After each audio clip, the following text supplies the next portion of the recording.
함께 나눌 하나님의 말씀은 누가복음 2장 15절부터 21절까지 말씀입니다. 누가복음 2장 15절부터 21절까지 말씀입니다. 다 찾으셨으면 한 절 한 절 교독하겠습니다. 천사들이 떠나 하늘로 올라가니 목자가 서로 말하되 이제 베들레헴으로 가서 주께서 우리에게 알리신 바 이 이루어진 일을 보자 하고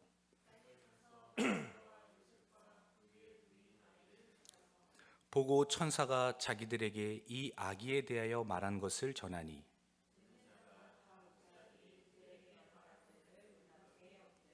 마리아는 이 모든 말을 마음에 새기어 생각하니라.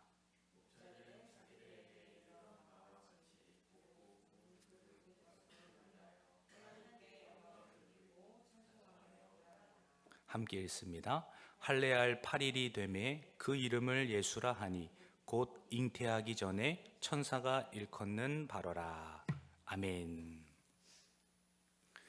하나님께서는 말씀을 선포하시고 그 말씀을 듣는 자들에게 믿음을 허락해 주십니다. 그 말씀이 들려지고 그 말씀대로 순종하는 자들, 그 믿음의 성도들에게 하나님께서는 보여주시죠. 말씀한 대로 삶 속에서 나타나시는 하나님을 보여주십니다. 순종하는 자들이 하나님을 보게 하시고 그 본 일로 인하여서 더욱더 믿음이 견고해지는 것을 깨닫게 하신다라는 거예요.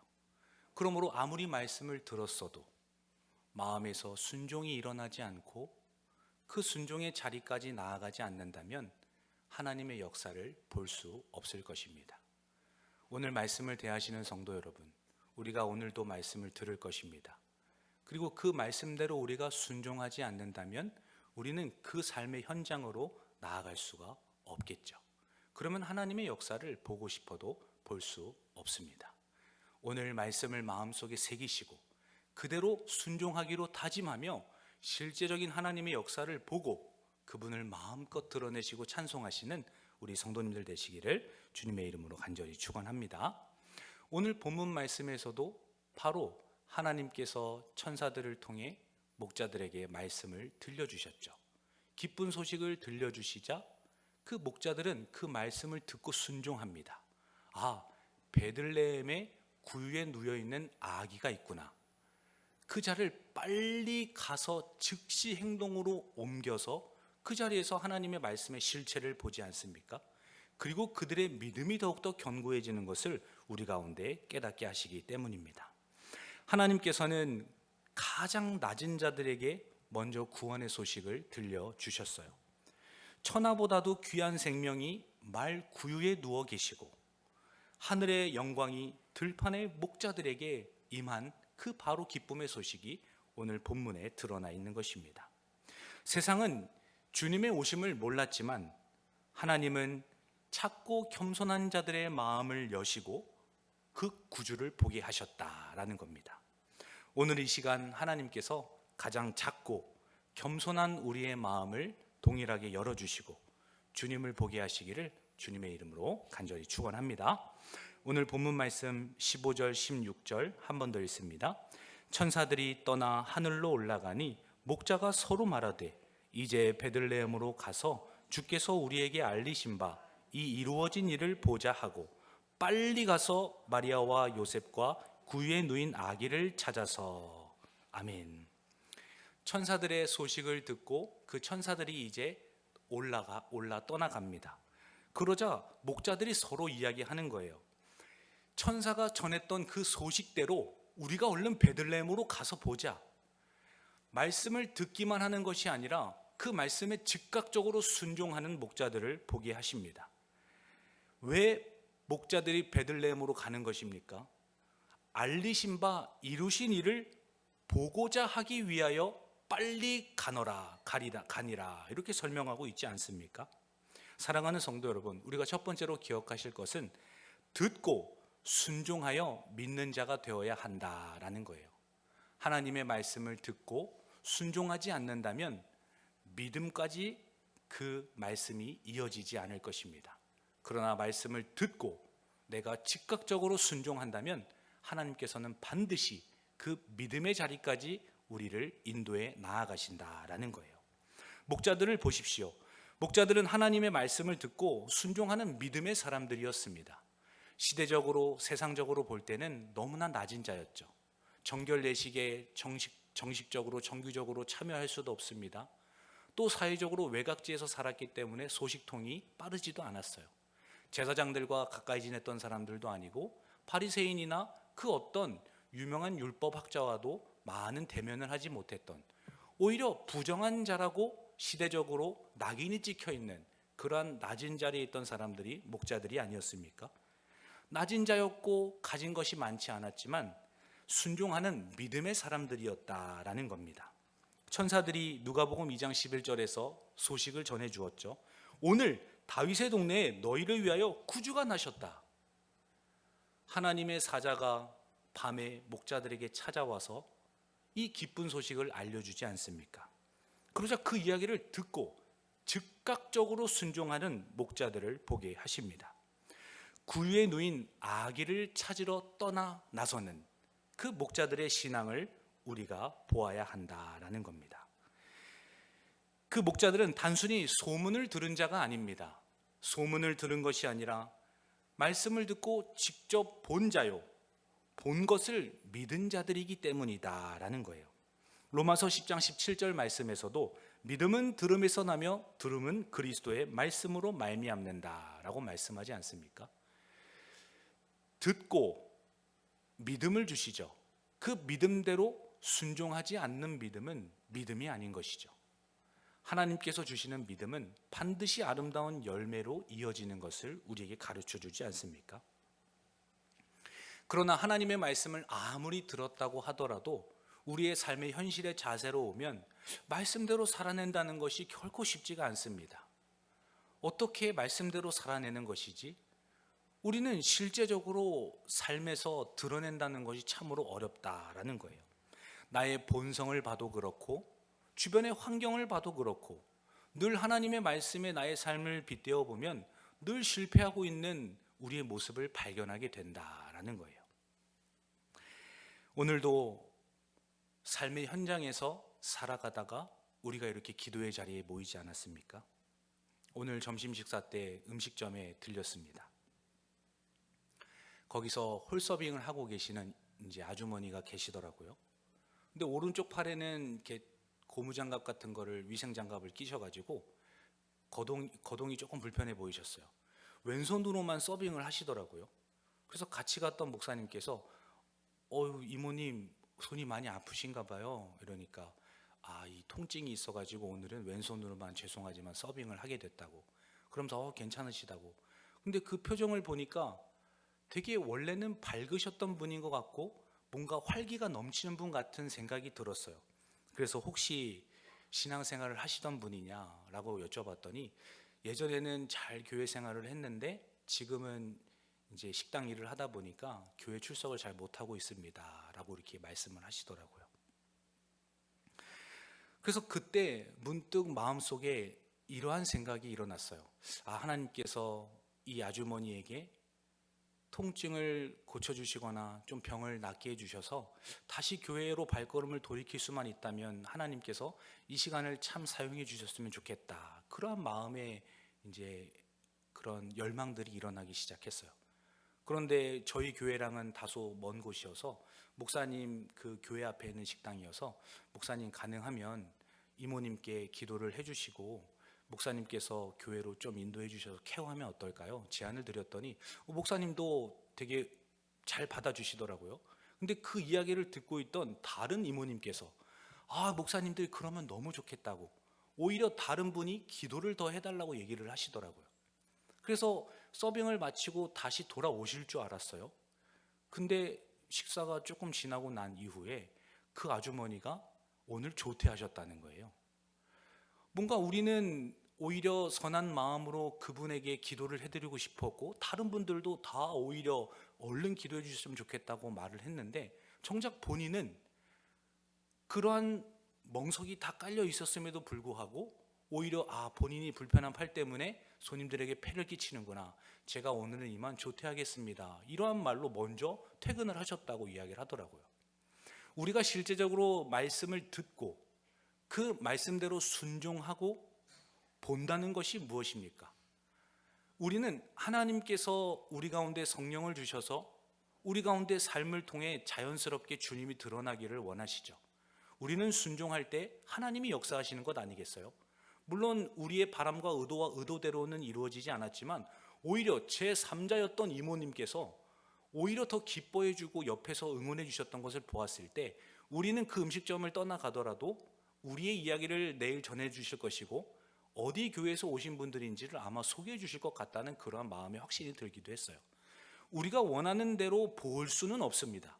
그러나 하나님께서는 그 순종하는 믿음을 통하여서 어떻게 역사하실지 모른다라는 거예요. 다음에 또 찾아뵙고 어떻게 결과가 나오는지는 모르겠으나 우리는 그런 믿음의 순종의 삶을 하루하루 살아가는 것, 그것이 하나님께서 우리 가운데 믿는 신앙으로서 원하시는 삶의 모습이다라는 거예요. 말씀을 삶의 현장으로 가지고 간다는 것은 참으로 쉽지 않습니다. 그러나 오늘 목자들과 같이 또 믿음의 사람들과도 같이 그 말씀대로 실제적으로 삶의 순종으로 드러나고 하나님께서 보여주시는 그 상황에 따라서 믿음을 견고하게 세워주시는 그런 은혜와 축복이 우리 성도님들에게 주어지기를 주님의 이름으로 간절히 축원합니다. 이 은혜를 경험한 목자들은 어떻게 됩니까? 하나님의 말씀을 천사를 통해 들었습니다. 그리고 베들레헴으로 빨리 가는 것을 보여주지 않습니까? 우리 오늘 본문 16절 말씀 우리 한 번 더 읽습니다. 빨리 가서 마리아와 요셉과 구유에 누인 아기를 찾아서. 얼마나 이 천사의 소식이 긴박하고 가슴을 뛰게 하고 오늘 구주가 나셨다는 이 기쁨의 소식을 듣자 목자들이 헐레벌떡 뛰어가는 것을 보지 않습니까? 아마 양들을 다 데리고 갔다면은 빨리 가는 것이 불가능했을 것이에요. 그 도심 속으로 빨리 달려가는 목자들을 생각해 보십시오. 목자들에게 양은 전부와도 같은 것 아닙니까? 그들을 울타리에 잘 넣어두고 모든 것을 다 준비를 마친 다음에 갈 수도 있었어요. 그러나 그 복음의 말씀을 들은 목자들은 빨리 즉시 행동으로 옮기는 것을 보여준다라는 겁니다. 은혜를 경험한 목자들은 결코 침묵하지 않았습니다. 천사의 말, 구주가 오셨다는 그 기쁜 소식, 그 주님의 말씀이 마음판에 새겨졌기 때문에 침묵하지 않았다라는 거예요. 하나님께서 우리에게 구원을 베풀어 주시죠. 그 구원은 반드시 증거를 남깁니다.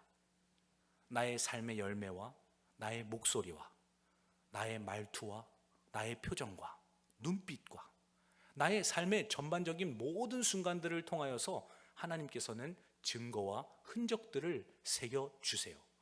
우리는 과연 주님께 구원받은 백성으로서 침묵하는 자인가?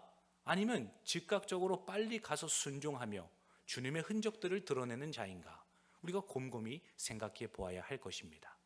우리 안에 성령께서는 침묵하지 않도록 우리를 날마다 이끌어 가세요. 그러나 우리의 삶이 연약하고 또 체면이 있고 상황적인 어려움 때문에 늘 입을 꾹 닫고 사는 우리의 모습과 신앙을 보기도 합니다. 목자들은 들은 대로 보았고 본 대로 전했습니다. 너무 심플해요. 들었노라, 보았노라, 본 것을 전했노라. 이게 신앙의 전부입니다. 이게 본질인 것이죠. 단순하고 뜨거운 복음, 이것이 주님께서 우리에게 가르쳐 주신 선명한 단순한 진리이다라는 거예요. 우리가 예수님의 증인이죠. 다른 사람이 증인이겠습니까? 예수님께 받은 은혜를, 본 은혜를 가감없이 전달해 주는 것, 그것이 목자와도 같은 우리에게 요구하시는 삶의 신앙이다라는 겁니다. 예수님이 우리와 늘 함께 하시겠다라고 말씀하셨어요. 주님께서 주신 은혜가 이렇게 큰데 그리고 나를 지금도 옆에서 지켜보고 계시는데, 늘 우리와 영원히 함께 하시겠다고 말씀하셨는데 우리가 어떻게 침묵하면서 살아갈 수가 있겠는가라는 겁니다. 우리 함께 말씀을 한 구절 찾아보기를 원합니다. 마태복음 28장 19절과 20절 말씀입니다. 마태복음 28장 19절과 20절 말씀입니다. 함께 읽습니다. 그러므로 너희는 가서 모든 민족을 제자로 삼아 아버지와 아들과 성령의 이름으로 세례를 베풀고 내가 너희에게 분부한 모든 것을 가르쳐 지키게 하라. 볼지어다 내가 세상 끝날까지 너희와 항상 함께 있으리라 하시니라. 아멘. 성부와 성자와 성령의 이름으로 세례를 베풀고 내가 분부한 모든 것을 가르쳐 지키게 하라. 그것이 너 자신이 될 수도 있고 배우자일 수도 있고 자녀일 수도 있고 너에게 붙여주신 영혼일 수도 있다. 그러나 그들이 말씀대로 그대로 가르쳐서 실천할 수 있도록 우리가 사명을 다해야 되는 것, 그리고 그 주님께서 우리를 영원까지, 세상 끝날까지 우리와 함께 하시겠다고 하셨던 그 약속을 믿는 믿음으로 오늘 하루를 살아가는 것, 그것이 주님께서 우리 가운데 허락해 주신 특권이자 사명이다라는 겁니다. 예수님을 믿는 사람들은 세상으로 돌아가서 찬송을 해야 하는 것이에요. 내가 예수 믿는다고 자부하고 자긍심을 가지고 긍지를 가지고 신앙생활 하지 않습니까? 그러나 주님께서는 가서 제자로 삼으라. 그들을 가르쳐 지키게 하라. 내가 영원히 너와 함께하니 가서 내가 가르치고 분부한 것들을 좀 전해주라. 주님께서는 우리에게 늘 요청하지 않으십니까? 하나님의 은혜를 경험한 목자들은 즉시 사람들에게 그 소식을 전해주고 그 예수 아기를 찾으러 떠나는 것을 보여주십니다. 진정한 예배라는 것은 내가 만난 예수님을 세상 속으로 다시 들어가서 하나님의 영광을 노래하는 삶인 거예요. 세상 속에서 내가 침묵하고 있다면, 전혀 예수 그리스도에 대한 아름다우심을 증거하고 있지 않다면 어찌 우리 마음 가운데 예수 그리스도에 대한 그 복음과 그 아름다움이 있다고 말할 수 있겠는가라는 겁니다. 사랑하는 성도 여러분, 목자들의 단순한 이 신앙을 오늘 기도하시면서 곰곰이 생각하시다가 나는 듣고 순종하는 자인가, 그리고 주님께서 보여주신 대로 믿는 자인가 돌아보시고 하나님 앞에 이 시간 결단하면서 나아가시는 우리 성도님들 되시기를 주님의 이름으로 간절히 축원합니다. 그 예수님만이 우리의 모든 문제들을 해결하신 분이고 진짜 구주이기 때문에 하나님께서는 그렇게 명령하시는 것 아닙니까? 우리 19절과 20절 말씀도 함께 읽습니다. 마리아는 이 모든 말을 마음에 새기어 생각하니라. 목자들은 자기들에게 이르던 바와 같이 듣고 본 그 모든 것으로 인하여 하나님께 영광을 돌리고 찬송하며 돌아가니라. 아멘. 제자들과 마리아는 이 모든 것들을 간직하고 본 그대로 전하면서 이제 세상 속으로 본인이 있던 바로 그 자리로 다시 돌아가는 것을 보게 됩니다. 그 예수님을 왜 전해야 되고 하나님께 영광을 돌렸던 것입니까? 예수 아기가 바로 구주이기 때문에 그런 것이에요. 하나님께 영광을 돌리고 찬송하면서 나아가죠. 그리고 21절에서는 그 아기 예수가 난지 8일 만에 율법의 요구대로 할례를 받은 바로 그 예수라는 것을 우리에게 가르쳐 주십니다. 구주 예수라는 것을 말씀하시고 왜 8일이라는 할례를 이야기하신 것일까요? 율법 아래에 있는 모든 백성들을, 모든 저주받은 인생들을 구원하시기 위한 진정한 구주라는 것을 우리에게 가르쳐 주시는 겁니다. 함께 말씀 한 구절 더 찾아보기를 원합니다. 갈라디아서 4장 4절과 5절입니다. 갈라디아서 4장 4절과 5절 함께 읽습니다. 때가 참에 하나님이 그 아들을 보내사 여자에게서 나게 하시고 율법 아래에 나게 하신 것은 율법 아래에 있는 자들을 속량하시고 우리로 아들의 명분을 얻게 하려 하심이라. 아멘. 때가 차서 처녀 마리아의 몸에 잉태되어서 탄생을 하셨죠. 그 율법 아래에 주님께서 태어나신 이유가 무엇입니까? 율법 아래에 있는 자들을 속량하시고 우리로 아들의 명분을 얻게 하시기 위한 진정한 구주로서 하나님의 백성들을 하나님과 화목하게 하기 위한 존재로서 이 땅에 오신 분이기 때문에 나시고 난 다음에 아기 예수가 8일 만에 할례 받았다는 것을 강조해서 오늘 본문 누가는 우리에게 가르쳐주고 있는 것이다 라는 거예요. 예수님께서는 율법 아래로 태어나신 것입니다. 할례는 어떠한 의미가 담겨 있는 거죠? 아브라함과 맺은 언약의 표로서 이것을 징표로 하나님께서 이스라엘 백성들에게 주신 것이죠. 나는 그들의 하나님이 되고 그들은 나의 백성이 될 것이다. 하나님의 언약 백성이라는 것을 확인시켜주는 바로 그 표징이 할례를 받는 것 아니었습니까? 이것은 죄를 베어내는 상징적인 의미라는 것을 창세기 17장에서 우리에게 가르쳐주고 있습니다. 예수님께서는 죄가 없으신 분이에요. 그럼에도 불구하고 죄인의 자리에서 율법의 요구대로 모든 완성을 이루신 분이라는 것을 우리에게 증거해주고 있는 본문이기도 하다라는 겁니다. 예수님의 이름 자체의 뜻이 무엇입니까? 여호와는 구원이시다. 예수 그리스도를 통하여서 여호와의 구원이 드러날 것이다. 그 이름 자체에서도 이미 모든 하나님의 의를 이루신 분이라는 것을 우리에게 가르쳐주지 않습니까? 우리 개혁교회 문서에서도 이거를 잘 정리해주고 있어요. 웨스트민스터 신앙고백서 8장 4항입니다. 그리스도께서는 율법 아래 나셔서 그것을 완전하게 순종하셨다.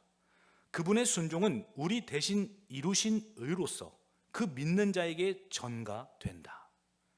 주님께서 율법 아래에 나셔서 율법의 모든 순종을 이루신 이유는 우리에게 그 의를 전가해 주시기 위함이다 라는 거예요. 얼마나 우리가 목자와 같이 기뻐해야 하는 존재들입니까? 주님의 의가 없다면, 그분의 의가 우리에게 전가되지 않는다면 하나님 앞에서 우리가 어떻게 하나님의 아들됨을 자랑하고 그분의 아름다움을 드러내며 감히 그분의 이름을 어떻게 거론하면서 살아갈 수가 있겠습니까? 오히려 목자보다도 더 하나님께 영광 돌리며 침묵하는 자가 아니라 주님의 이름을 마음껏 드러내는 그러한 믿음의 성도들이 되어야 할 것입니다. 하이델베르크 36문답에서도 가르쳐주고 있습니다. 그리스도의 거룩한 잉태와 탄생으로 우리가 하나님 앞에서 의롭다함을 얻는다.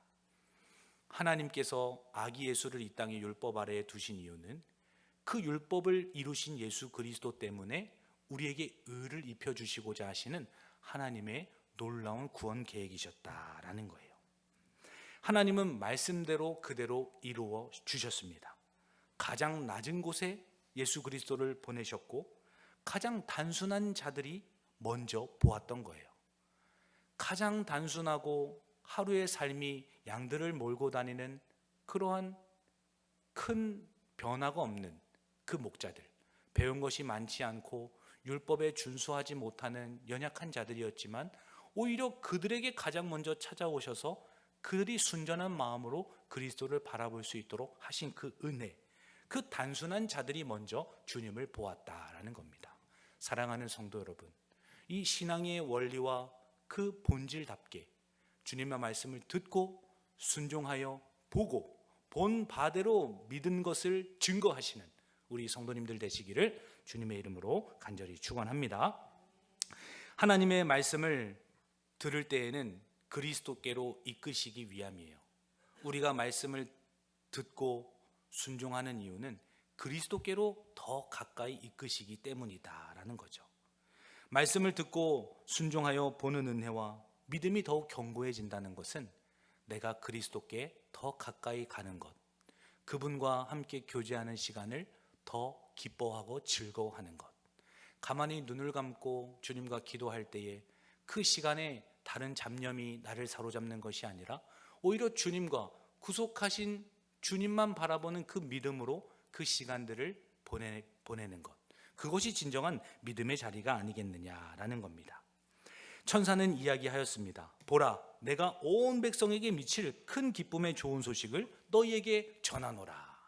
천사가 담대히 전한 이 기쁨의 소식을 목자들과도 같이 기쁨의 소식을 삶 속에서 증거하시고 침묵하는 자가 아니라 본 그대로 드러내시는 우리 모든 성도님들 되시기를 주님의 이름으로 간절히 축원합니다.